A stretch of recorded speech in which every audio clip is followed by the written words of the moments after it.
all the way through to the TI proper. They've been one series away, Liquid, from automatic TI qualification several times this year. They lost 2-1 to BetBoom at the Stockholm Major. If they won, they would have qualified. They lost to Boom 2-1 at the Arlington Major. They would have qualified. And they got so close in the regional qualifiers as well. So close, yet so far. Blitz has said that his anxiety during some of those series was a 40 out of 10. So let's see if they're able to do it this time around. Maybe fourth time's the charm. See if fourth time is the charm indeed, and also for Virtus.pro, they've been so goddamn close. Some rounding errors and some difficult performances in some of the series that we saw. Also some previous events as well for Virtus.pro, in particular the major, where they were knocked out by Beast Coast in that 7th and 8th place. There was a team that was really starting to build up a lot of momentum over at Arlington. We saw at TI10 as well, some of the members, GPK along with DM, were knocked out by their fellow brethren in Team Spirit in 5th and 6th place. So they want to get a little bit of revenge and make it back there. But, of course, that's a lot of games away. Potentially Game 3 if they can get there. But they have their comfort. I mean, this is, in particular, if someone can do it, man. If someone can do it, DM on the Timber Saw. Like, he is arguably one of the best Timber Saws. Amar as well. I mean, Amar and DM, I'd say, really the ones you always look at. So we'll see what's going to come out. The panel also mentioned about the potential aggro tri-lane. It looks like that's going to be the case here. Yeah, and they're just making sure to constantly wait until the very last second to be able to move. But with this Observe Award scouting out DM's movement, is that going to cause some rotations? Yeah, you see instantly Zai on the minimap turns tail and runs all the way back towards the top side. They want to avoid this lane at all costs. Yeah, when Boxy was TPing, he just caught a slight glimpse of DM running down bottom. So, yeah, Liquid have plenty of time to be able to react to this now. Yeah, he ended up cancelling that TP. He wants to make sure that he's staying in this more preferable lane. Just while we are still waiting for the lanes to kind of form themselves, hopefully there's not 2 kills in the meantime. I just want to give a shout out to Team Liquid and their YouTube page, because they actually put out this little bit of a... They call it the time lapse, where they look back on past series that they've played. And the one that I paid most attention to was one at TI7, where Matu talked about their series against LFY, where they were able to take a tier 1 tower at 2 minutes, and the map was basically bare by 15 minutes for LFY, because they saw this Morphling and they went a hyper-aggressive draft. They did it against Vici Gaming early on. They ended the game in 22 minutes. That's exactly what they've gone for this time around. I mean, the Morphling has been someone who is incredibly contested overall through the meta at the moment, having a 61% win rate, but we've seen Liquid 2 games in a row now they've been able to beat it. Let's see if they can do it again with a different strategies. Top lane, some brawling going on at the moment. Yarmich and Yakoda posturing aggressively onto Boxy. This time it's going to be Yarmich on the clockwork as well. We mentioned prior in game 1 that he's incredibly comfortable on the hero. We saw Boxy make play after play. Well, Yarmich is going to look to replicate that. Just having a quick look over at the couriers as well, coming down on this bottom side for Team Liquid. It's all about the regen, consistently being able to spam out this Timber Saw. Insania wants to make sure that Thunderstrike is maxed out. He's got Top the Ring of lane, Zai might be in some trouble. Ramses has the level 2 already. Oh, the shard's off the mark from Boxy. Tried to get some distance for Zai to play with. He's going to attempt to find the deny into the neutrals, but it will not be the case, as the Virtus.pro tri-lane off to a good start with finding first blood. They are indeed, and that's what you have to do whenever you've got these tri-lanes, right? You're soaking up so much experience on the supports that if you don't get the kills in exchange, then you're going to be in a really rough spot once those lanes start to dissolve and you get to the mid-game. So level 3 on bottom side is really what I'm looking for. They actually TP Insania up top, not wanting this lane to go too poorly for, again, the relatively quick lineup that they've got on Team Liquid. And they're going to find Yamich, 3v1, but he's essentially completely out of mana. So Yamich, he's just trying to keep them away for as long as possible, expending a lot of spells out of Team Liquid just to get a single kill.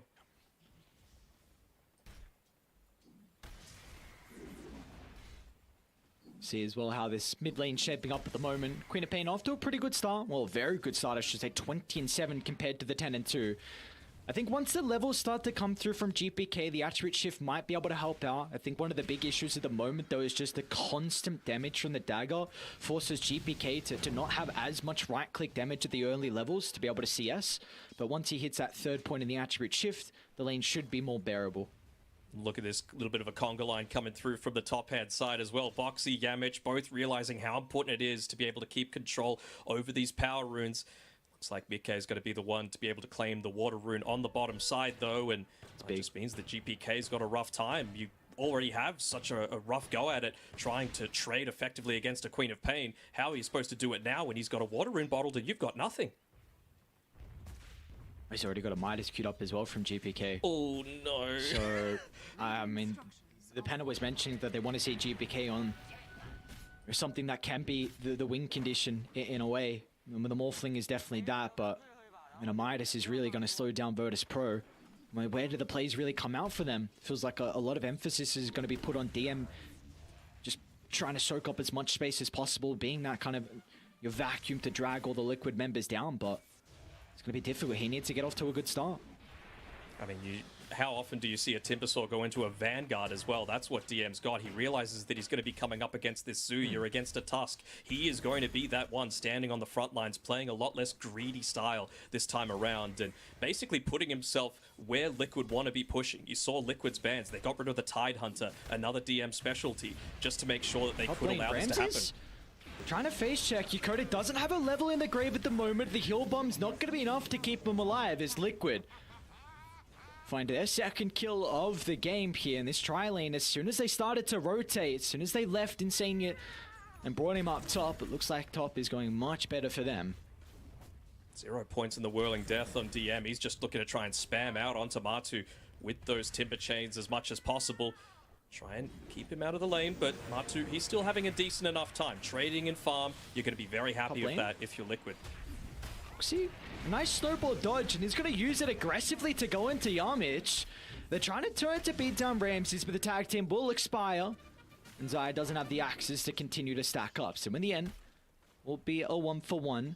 No supports are going to make the rotation here for the power rune, so it's going to come down. I'm more than likely Mikke will get it with his extra mobility. And I think this is a big advantage that Liquid are going to be playing with, a Morphling compared to the Queen of Pain. We saw GPK in game 1 try and get very active on the Primal Beast. Mikke did an exact same thing here with the Pain clear, but this game, like, GPK is just going to play the lane, whereas Mikke, he can look to get involved, and that's already going to be the case. This is a big rotation down. If you can slow DM early on, he's going to struggle. Oh, he's getting a little bit greedy. He's gone for the dive here. Might end up costing him his life. He doesn't have the mana. Even if he pops the wand, he's not going to be able to TP out. So what a key kill just to secure this lane for Matu. They're going to get something out of the map here in Virtus.pro. They're going to make the attempt top lane. Diving out of the tier 1 tower. Can they close the distance onto Zai? And that'll be the case. A Chaos Spot chucked out from Ramses will allow Yamich to get into the middle. But remember, Tumberman's going to look to TP. He's got the level 6 now. They need to deal with the creep, so the clip's going to be able to help out. Instead, the right clicks are what they're playing off the back of. Insania, glimpses available, level 2. They're going to be able to drag back the Clockwork. A beam from afar is not enough. That's where Insania's right clicks can come into play. Ramses will be able to trade the life of the Disruptor in the end, so a double kill picked up for the Chaos Knight. He's just got the 1 point in the Lucid might be Beam in as trouble. well. Oh, that's not good. Not at all. DM with a level 6 Matumba man. They know he TP top. And he's going to be off the map now for 25 seconds, plus the time he has to walk to the lane as well. A great movement coming out from DM. Yeah, VP just mirroring a lot of these movements, right? Matu comes top, so am I. I'm very happy to look to trade against that, and like you mentioned before, had to use the TP for it, so Matu will be taking that walk of shame. Potentially going back into the jungle. Liquid, believe they're starting to consider making a few of these stacks happen, playing on the Dire side.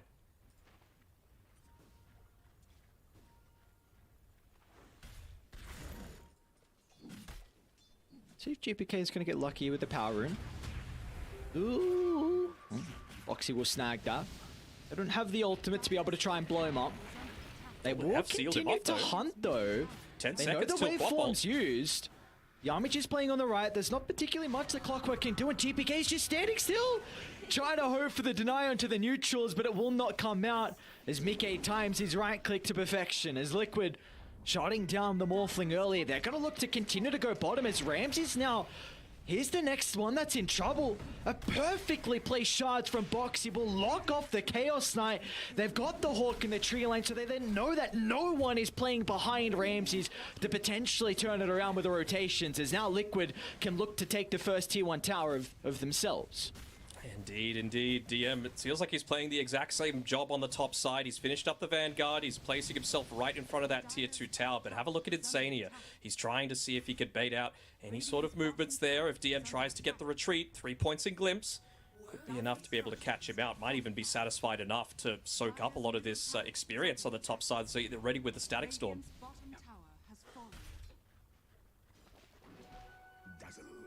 I mean, how much does that tell you about the mindset of GPK? Just standing there, allowing the death to come to him, not even turning around and trying to get a little bit of damage done in the meantime. Shows that he's mode farm. The faster he dies, the faster he can get back to farming, I suppose. Faster you get that Midas, baby. Let's go. It's here. The moment we've all been waiting for, but he would not be happy with his net worth as things currently sit. I mean, we've been talking about how he is the true win condition, but win conditions aren't fifth on net worth a lot of the time. Not at all, but I do think regardless, Virtus.pro, some of their cores have gotten out of the laning phase, and at least GPK has this farming accelerant now. There's the other aspect as well. You know, we all talk about the Midas being this super passive item. You're able to go back into the jungle, but you're going up against a Beastmaster who's just about finished that Helm of the Dominator. So maybe GPK is going to be a little bit more active than a lot of us are expecting with making those rotations, getting rid of that big Helm Dom creep. Yeah, that's a very good point, because I think this Helm Dom now being completed from Zai is going to enable them now to think about taking the tier 1 tower. Liquid need to continue the pace. They need to continue finding these objectives because of the tri-core lineup that Virtus.pro have. You can't allow them just to freely farm on opposite sides of the map. And oh, GPK, he's showing mid, but doesn't seem like that's the one they want. They want Ramses. They want someone away from a lot of these TP points. Oh, the scan was just too late. Let's see if Ramsey's going to be able to tank through the damage, but the Static Storm laid down from Insania. There will be no Phantasm turnaround. As Jakoda, even though he had a point in the shallow grave, which is too far out to the left side, but Virtus.pro, they're trying to connect. They're trying to backstab as DM's even going to get into the middle, but they will be too late. Yamich won't, however. A hookshot's going to be there to cancel Boxy's TP. He'll make him work for it in the end. And to buy as much space for Liquid to continue farming across the map. Might even deny himself to the tower, so the gold will be split. And that'll be the case. Well, he's pretty happy with that, though. I mean, he started to drag DM towards that, and if DM's focusing running at his own tier 3 tower, he's not doing the Timbersaw job, right? He's not standing in front of lanes. This DM, he's just making the immediate move back towards top. He's like, all right, they use Static Storm. I've got about 30 or so seconds where I'm not afraid of any TPs coming towards this lane. Back up in 40. It's not the longest cooldown, but you got to make every single moment count, especially when you've got that siege creep still available, and they used the glyph previously on Team Liquid for that push. So I want to see DM perhaps get some assistance come through from the rest of his team, but Mikke with the solo kill. Sonic Wave was used for that, and now a couple tips as well for good measure. Trying to get into the heads of GPK. They're going to run into Yakoda as well. He denies the rune, but Mikke, well, he'll get the kill, so he's the one that's happier, and Liquid as well will find another tower. Tier 1 mid going down, which is a lot of map control that can protect the jungle of Virtus.pro. Look at the Hawks, look at the vision. Boxy, they're already turning to Ramses. Another shot. Ramses hoping he gets pushed on the outer side, but that's not going to be the case. The turnaround's there with the damage from the Phantasm. They'll kill off the toss. Now DM's going to look to get in the middle as well as Virtus.pro is showing up to the left side. Oh no! GPK, instant use of the Roar from Zai, stopping the potential for the attribute ship. And now DM, he might have a free fight with some of the abilities used prior, but a glimpse will send him packing. He's still got the chains to continue the hunt. But now through the mid lane, there's not going to be many trees for him to play around. He's going to be relying on the ultimate to try and bring down Zai, but that will not be enough damage as Liquid. They will stay alive and back off as a unit. Oh, I don't know if they're ready to back off. They're like, well, DM's feeling a little squishy, might be able to catch out this pick off onto Hakoda, especially considering they've got all of that vision available, and we know how strong the Disruptor pairing is together with any sort of vision, and Beastmaster Hawk, one of the best heroes to be able to pair with that. Look at how Boxy is playing as well, man. Like, this is, you just compare the carries, the cores.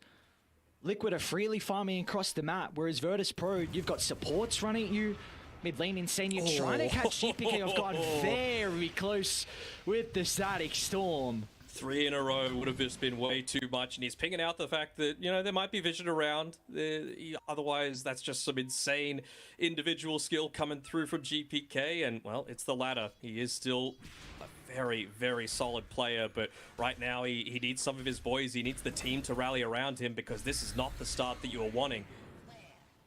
I like what they're doing from Virtus.pro there. They're putting DM mid, kind of acting as that blockade to make it very difficult for Liquid to run through this lane and try and get to the cores that are farming behind him, because his hero is incredibly difficult to kill, and especially when you have supports playing with him as well in the clock and the dazzle. As we see they're trying to read Liquid's mind right now. They're putting GPK out there as bait. Good blocks coming through. Oh, nice. Very nice by Zai. Smoke from Virtus.pro being off the mark, and I guess the cores are farming across the map at Liquid. They want to take the team fight. Mickey, he's already level 12. He's got 2 points in the ultimate along with the double damage rune in the arsenal. Let's see if they can catch up to DM though. A cute play from Yarmich will enable his escape, and DM as well will also survive. And again, look at this. Ramsey's getting farm. Meanwhile, GPK shoving out top. So the cores are continuing to make it towards their next set of items. It's all about trying to read Liquid's mind right now. Unfortunately, Hakoda with that smoke ends up blocking the stack inside of the Ancients area for Ramses, but he needed to do it. He needs to try and get this super deep vision out. The Observer Ward got full duration, so he realizes it's a safe place to be able to place that one down. Even inside the Ancients, once they hit some of their timings, perhaps this isn't exactly an area of the map VP have been free to just walk out onto, so just any little bit of information is going to provide them so much. Places where he thinks Liquid are going to be smoking and going for ganks, that's exactly where he wants to get that VP vision down. Looks like this T2 tower down bottom though is going to go uncontested. No glyph available from Virtus.pro, already used prior, so a 16-minute Tier 2 tower is going to give Liquid complete control of this bottom jungle. You remember that that video I mentioned, the Liquid video where they reviewed it? Mm-hmm. All the towers early on. Yeah, all the towers early on. This is a carbon copy almost of exactly what happened. And Blitz, I'm going to give him a little bit of a quote. He said, "Huh, you think they wish they didn't pick Morphling this early into the draft? Well, it might be happening once more." It does still need to be mentioned, though, that VP, like, this net worth lead is not growing. In fact, it's actually slowly being cut. Very, very slowly. And this is a lineup for Virtus.pro with a tricore. If they can make it to the late game, like this is 15, even, you know, a little bit longer than that. This is where they will really feel their power. But you need to continue doing exactly what you are. Splitting up the map, shoving the side lanes, having supports, block the rotations. Look, I mean, look at Yarmich. Sees Mickey moving top, the Disruptor as well. I don't even know if they saw Yarmich. Cute plays with the pogo over. They will finally be able to scout him out. They'll go for a TP. That's a very ambitious TP. But again, he's done his job. The cores are farming. The cause of farming, that's exactly right what you're saying. It's all about splitting up the map right now, but VP, they know it's coming soon, and they know that Liquid are going to want to get aggressive. They're about 1,000 gold away from being able to pick up Martu's BKB, still a while away from the Blink Dagger on Boxy. Kyron Sanj almost finished up on Mickey, and I believe the Vlad's at least is completed towards that Helm of the Overlord, where the Midas on the Morphling won't be quite as big of an issue to deal with the Beastmaster dominated creep. So already picking up the Crimson Guard now on DM. Again, physical damage isn't normally the issue for a Timbersaw, but it's about the rest of the team. They need a 5-on-5 fight. Got a very good ward nearby here from Virtus.pro. A lot of information for them to play with. Better one from Dire Liquid, as well. though. Great snowball dodge from Boxy. They're going to look to try and target down Ramsey at the moment with a Sonic Wave. Mickey clipping onto 4. Do they have the damage follow-up to be able to bring down some other members of Virtus.pro as Ramses will fall? GPK is going to look to get involved as well, but is unable to right-click anyone as GPK just crumbles under the damage, and Adim as well will not be able to escape. A chain further in the lane as Yarmich needs to put his body on the line to protect his core.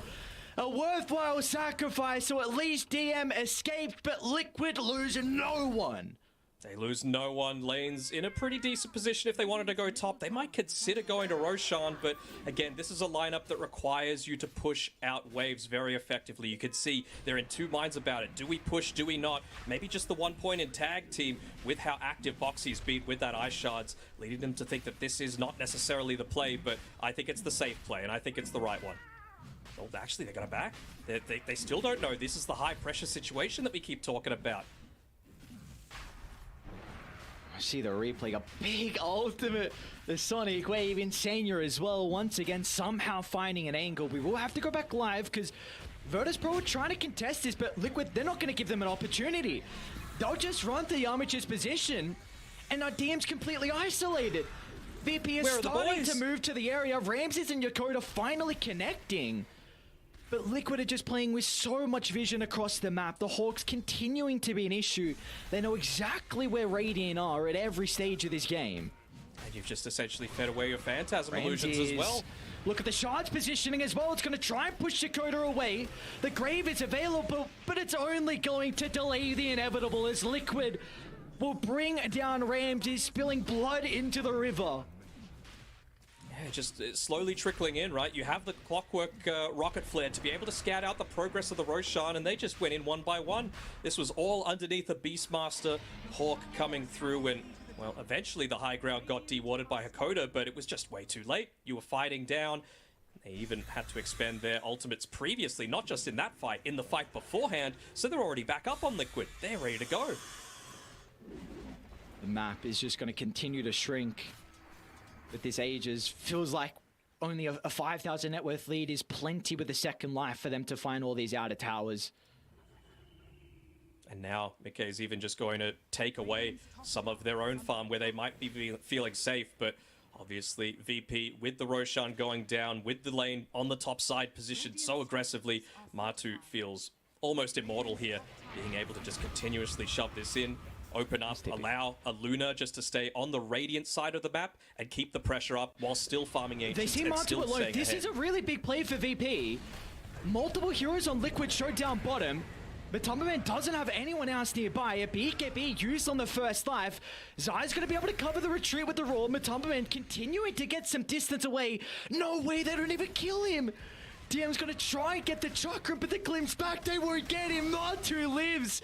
They'll at least get Zai at the triangle, but Mikkei now when the boys have shown up. A Sonic Wave clipping onto two. Gotta be cautious about the Static Storm, and Virtus.pro will split away. The ultimate's gonna be off the mark. This is an opening now for VT to look to hit back. They'll bring down Boxy. Matu stuck around as well. DM with the damage required will deal with the Aegis. They'll drag him back into the river as Matumberman will not escape. Finally, Virtus.pro will take a successful skirmish, and they can also get the tier 1 tower.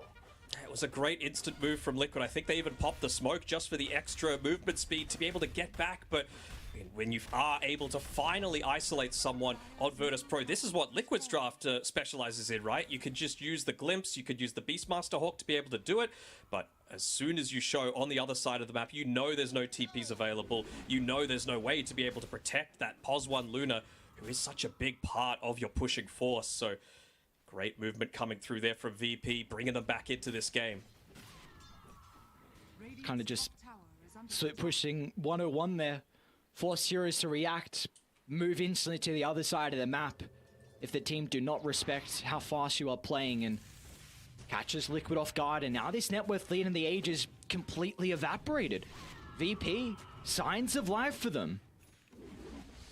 Yeah, for sure. I mean, this isn't really the area that Mikkei wants to be farming, right? You've taken the bottom side of the map. It's important to take the outpost back for sure, but like I was saying before, Luna wants to be playing on the VP side of the map. You want to keep the pressure up. You want to be using that Beastmaster Hawk, not only just to get the pickoffs, but even if someone TPs back after they're trying to split up the map and defend, you could just glimpse them back. It's happened before. Matu was the one that got glimpsed previously in the middle of a big team fight. So this is now a really big item here for GPK, and he should have the Scepter delivered before this fight breaks out. I'm intrigued to see if he always uses it on the Luna, because an Agi carry really needs your stats and the attack speed as well. There's also the potential for some other members as well, but I feel like his main priority is going to be Matu if he can get that replicate. This is a big item here to enable Morphling in these fights. Yeah, just enabling him just to increase the attack speed, denying it away from the Luna, but even you just have to think of the synergy together with the Phantasm as well and the Chaos Knight. If you get that Luna blessing, if you're in the Luna form, then you're going to be able to give a lot of benefit towards this VP roster. I mean, they are well and truly back in this game. Even though it's this 3,000 net worth lead, losing that first Roche is really important for Liquid. They needed to find all these outer towers with the lead they had, and now VP, they've got multiple ways to be able to start these fights. You are not completely reliant on Yamich to get an incredible hook shot. It can be up to Ramses, but he won't be here if this fight breaks out. They spotted that Hawk coming out that's sitting in front of the tier 2 tower bottom, so they're positioning themselves really Great well. Positioning from VP. They're playing behind TM, but the damage might be too much. Yakota can't get close enough. And now Mickey's going to jump in, no hesitation, to try and catch out the remaining members. As VP, they need to TP out, and we'll be able to make it. Cut their losses, made sure not to feed through anyone else that was unnecessary, and that's just another one of those instances. The shallow grave, just the 2 points in it so far. Really does feel like Liquid, they're wanting to go for these still solid. Here. Okay. He goes for a solo kill. The TP, he's going to have to cancel that. And that's the gem. No. I think I might have tried to steal the gem over from Insania. Oh boy. That's a big kill. He didn't use the TP at least, so we'll be able to rejoin the team fight if a buyback is forced, but you do not want to be giving that one up. You're all about scaling into the later stages of the game and just instantly blowing up one unit. You've got the tools to be able to do it. Hook shot into a Cog's back should enable a Chaos Knight, a Timbersaw, a Morphling to immediately explode whoever it is that you go on. Props have to be given to Mickey's performance in this series. We saw what his Painfully was able to do game 1, and now we see what he's doing on the Queen of Pain in a very, very free Queen of Pain as well, I must add. Not a lot that he has to be worried about. 8, 0, and 9. Top of the net worth. Level 18 as well. And, I mean, his impact through the team fights, we've already seen some incredible Sonic ways. He's going to be hunting the Dazzle in particular. You know, could potentially even, if they want to try and blow up some, you know, core hero like DM, you could jump behind the Timber, use the Sonic wave to push him further away from the Dazzle's position. So Hakoda has to be on point this game with where he is. You could indeed, and even the perfect itemization coming through from him as well, right? Of course, just the Witchblade, Karen Sanj, it's nothing game-breaking, but immediately into the Shivas after that, realizing that you're going up against a Dazzle for heals, a Timbersaw that relies on that regen, a Morphling that's going to have that reduction, and of course, just the attack speed as well against the Chaos Knight. So he's going to enable himself to be a lot tankier in some of these engagements that are about to come. Look to buy it. Doesn't have his courier quite at the secret shop yet, and I'm sure that's what Liquid are waiting for right now. An agonizing 10 or so second wait, but they're going to walk underneath it. Yep. Not the longest range glimpse. Mickey's going to jump up as well. Radiant to have a really good ward nearby. Looks like Liquid want nothing to do with this. With the initiation being slightly off the mark, they will not continue on.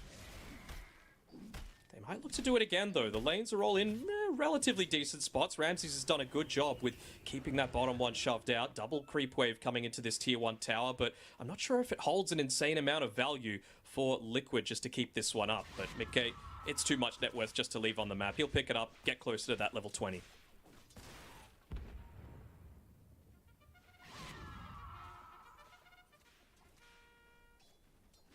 See if they can try and stall this out.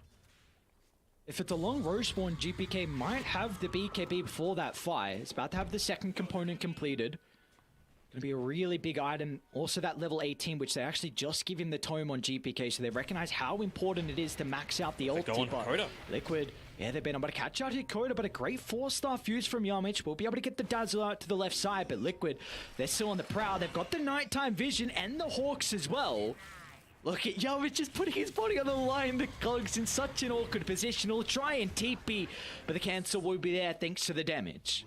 But again, the lanes, they're looking fairly good for VP. Top side, all the way pushed in. Mid lane, pushed in at the same time. And GPK, DM, taking back the outpost, trying to get some of these neutral items. And yeah, pushing out bottom lane is the next on their priority list as well. So yeah, VP doing a fantastic job at, again, dodging it out. It's still a 10k net worth lead, don't get me wrong. But the avenues are there for the comeback. Another rune for Mickey. Got that level 20. Oh, it's a quick Roche respawn though. Just another 10 seconds away, and GPK, he's still about 1,000 away from being able to pick up that BKB. That could be enormous. Sometimes the Ice Frog, Mr. Lizard, as I like to call him, does does smile on teams in certain crucial situations, and this time around it's going to be Liquid. Being able to secure that second Roche, get the Aghanim Shard through. Not sure who they want to give it on. Maybe the dive bomb for the Beastmaster. You've already picked it up on the swap. Falling too fast. Oh no. The Flash scouted it. They smoked as well instantly, but it's just going down too quick. Second Roche uncontested, and Aegis onto Martu. And the Aghanim Shard currently held by Boxy. I do not believe... You can give it to Martu very easily too, can't you? We'll give it to Zai. Wants the dive bomb. Don't hate it. Extra vision. That is really the important thing, and a big advantage that Liquid have been playing with. Especially with a Disruptor, right? Yep. You've got a Lincoln Sphere, sorry, a Lotus Orb already up on DM, but Lincoln's is the big thing that's going to be able to block this next timing that you've got on Liquid's side.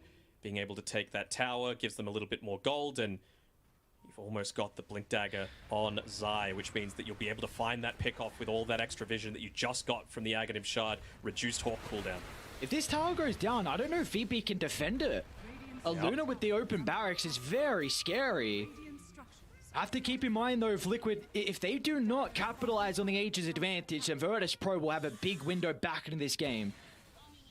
This could be it. This could be Liquid's TI attending fight. You've got the BKB though on GPK. Let's see how he looks to use it. If he could find Insania, that would be huge. BK is going to try and follow up as well with a jump in with the Sans. Not going to be there thanks to Ramsey's use of the BKB. Martu even trying to chuck his own as well. They're going to commit in the middle, but Yamich cogs to block it, but the damage follow-up isn't there. They need to wait for the BKB, but the members are falling lower and lower. As a Sonic Wave clipping onto multiple heroes. Ramsey's kept alive for the moment thanks to the use of the Grave, but it will not be enough for him to sustain through the damage. As Virtus.pro, they need to buy back onto multiple members, but they will not be able to catch up as Liquid retreat out of the area, and all they lose is Zai. All they lose is Zai indeed. 2 buybacks expended, still a kill onto Ramses, and they hold onto that Aegis, so you're going to be able to get into your own Lincoln Sphere soon, and just to prevent that quick initiation coming through from Ramses there. Martu incredibly fast on the fingers. It's hard to imagine that this is a guy that said after this TI, I'm about to retire. He's a top 5 player still on the leaderboards, and I mean, the fingers are just as good as when he was back in his prime. And for him to be able to potentially end his career with a TI performance back on the organization that he won the TI with as well. What an incredible storyline that would be for himself and Liquid with a 15,000 net worth lead. They've still got plenty of time with the Aegis to work with. They want to be the party poopers though on VP. They're not giving this one up. They've been a little bit known for the early GG. Not this time around. You lose this one, you're out. They're going to be giving it all they got, but BKB's now back up. Still plenty of time left on that Aegis. Lincoln Sphere available for Martu means that he could pop the BKB that little bit later. Ramses will see the attempt. The Hawk scouts out that instant use of the Phantasms. They won't get an angle in. They're just going to retreat on Liquid. They see the replicate solo, but Ramses jump in the middle and instantly the turnaround. A Gravel by his entire, but Mickey again. A gigantic Sonic Wave is in the middle of the team fight, but a BKB protects him for the moment, and Liquid now have firm control of Virtus.pro's base. They'll drag back Ramses. No buyback here for the Chaos side, and Box is in once again with a double snowball, clipping out TM. They've almost booked their ticket. One more team fight. No buybacks here from Virtus.pro. Is there going to be another Megas. There might not be another team fight. This is it. You get a Luna into the base, and you just watch those glaives bounce around back and forth, side to side. Liquid, have they done it? GG! They have. Oh, they've done it. 2 Western European teams make it through to TI. Well played, congratulations, and Liquid have done it, and look how much it means to Boxy. Martu will give him a hug as well, but multiple of these members from Liquid, Insania, Boxy, along with Mickey, both missed out on TI-10, and keep in mind, this has been a team that have gone through it this season. Incredible performances in the 2